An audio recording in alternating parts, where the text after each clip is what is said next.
Well, some news of year-round E15 and additional farm aid included in an Iran supplemental package has shaken up the markets a little bit today.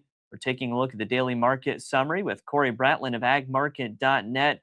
And Cory, what do we see in those grain markets today? Hey Riley, yeah, grain market's a little stronger here today. So we kind of nothing real one specific news story that really broke or anything that really caused the markets up. I think just a combination of a few things. We had just this market's just been so beat up over here the last few weeks. We are going into that June 30th report here next week, so I kind of feels like the downside is overdone here in the very near term. Then we'll see what the numbers are released on next Tuesday, but. Also, we've been having China in the marketplace buying a few soybeans. I think they may have been around sniffing for some offers here again today, maybe purchase some that I haven't heard anything yet, but that's just kind of what I'm thinking that might be happening here. Also, the weather forecast, we've been pretty good, been pretty cool, a lot of rain. We're going to warm up. We're going to see some, definitely some heat here for a change, especially as this corn crop goes into pollination. But it does look like as what we're seeing is that some rain is coming with it. But regardless, I think this market just Riley is just way oversold in here and just due for a bounce. So we saw a nice corn market up 7, 8, 9 cents here today, and soybeans up anywhere from about 19 to 20, 21 cents on the day. And I know with those export sales that were released today, we saw China in there as well, like you mentioned. With those purchases, I know there was a bit of, concern over whether or not China would follow through on that handshake trade agreement with President Trump. Does this bring more optimism to that, or is there still a little bit of hesitancy to believe that all of that will come through?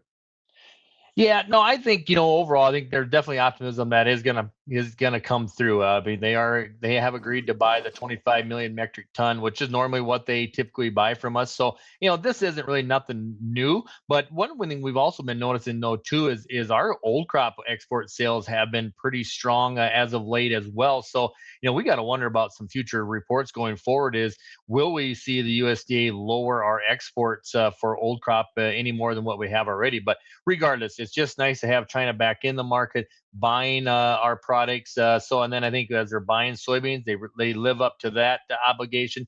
Will they extend out? They have kind of verbally talked about buying a $17 billion of additional agricultural products and goods from the U.S. So what will that all entail down the road? So like I say, them buying these soybeans, that definitely is a step in the right direction.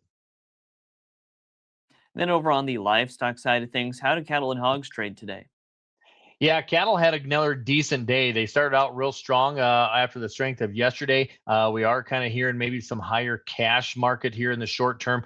They did kind of trade both sides of the board, but they did end up anywhere from about 70 cents to a dollar or so higher on the live cattle. Feeder cattle 60 to 80 cents higher.